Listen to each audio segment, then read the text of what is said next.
Google interview मध्ये विचारलेलं एक classic question, can you reverse a link list. अनेकांनी कोड लिहिलाय पण लॉजिक समजलंच नाही. चला आज ते क्लिअर करूयात. Consider that the link list has 4 nodes 1 2 3 4 null. आता आपल्याला हे उलट करायचंय, 4 3 2 1 null. The trick is to use 3 pointers, previous pointer, current pointer आणि next pointer. Start a loop from head of the link list, then assign null pointer equal to current pointer dot next, then current pointer dot next equal to previous pointer, then previous pointer equal to current pointer and current pointer equal to next pointer.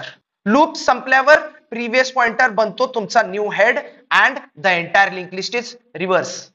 हेच logic Google इंटरव्ह्यूअरला expected असतं. Simple clean pointer manipulation. Comment code if you want the full C, C++, Java or Python version of this solution. Thank you.